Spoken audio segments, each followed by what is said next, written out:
I'm starting a new job doing media for open self-advocacy. What is your job? Okay. Well, so I'm Amber, and I'm the Vice President of Advocacy for Access Living. So basically that means I'm a disability rights advocate. Why is a self-advocacy opponent? Well, we can't really have any really good solutions to problems that affect people with disabilities. So people with disabilities are not part of speaking up and helping to make the solutions that work for them. I don't think anybody really knows what it's like to be us. So it's really important that people hear from us and that our ideas are taken seriously. So that's why it's important to be a self-advocate. How do you get people instigated in self-advocacy? Well, I think you have to find out what makes people feel interested in things, what they're excited about. And I think you also have to find out what makes them really mad. And a lot of times, good ideas about advocacy come from times when somebody felt like they were bullied, or when somebody felt like they were embarrassed, or when somebody felt like maybe you were just less than or not as good as other people. And when you look at those situations and you think, well, how would I fix that to make it better? A lot of that times, that's the conversation you can have with people, and they're like, you know what? Maybe I can do something about it. So that's what you want to have people do. What do you think people with disabilities need to have awesome lives? I think, number one, people need friends. That's important. Number two, I think people need to feel like they can make their own choices, and people need information about what choices are out there, and that's important. But, at the end of the day, they need to be able to make choices. And people need something to be interested in.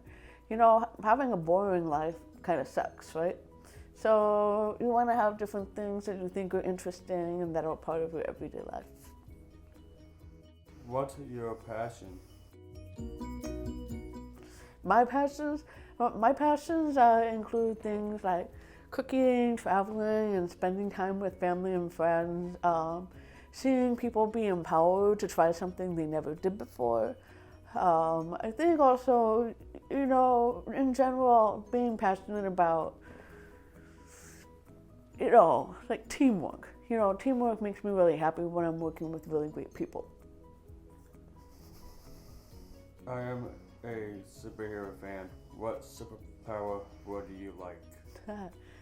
Well, if I were a superhero, and I think everybody is secretly a superhero, so everybody has some superhero powers, I think I'm a good communicator. I think I have the superpower of being pretty nice, so I'm a very nice person. I think some other superpowers are I like to have fun, and I like to do things that make people feel good about themselves. And sometimes it's important to have somebody that's passionate about those kinds of things, right? So I would say that's probably my superpower, but just getting people moving, getting people excited, that's a good superpower to have. And to myself, my favorite power is like empathic. Okay. Just like helping people want to Oh, speak. yeah. Oh, well, sure. And use my music is my power. Okay. With it too. Yeah. People will want to hear the voice. Yeah. Yeah, and helping people kind of feel it, not just say it, right? And be able to use their bodies and dance and move around and, all those things. You know what though, Dan? Sometimes I think that one of the important superpowers that people with disabilities have is to say, you know what? Like, I know there are a lot of problems in life right now, but I have a vision, I have a dream. And my dream is, different sorts of things. And so when you're able to say that, you have that vision and you say, this is what we all want to go towards, that makes everybody kind of go on the journey, right? So having the music, if you're doing the music and I'm doing the getting people excited, and we know that we want to motivate people to have the power and to have jobs or housing and things like that. It's a lot easier because, Dan, we have the superpowers. We can get people going and we can say, go here. So, but I think the first most important thing is to believe you can do it. That's it.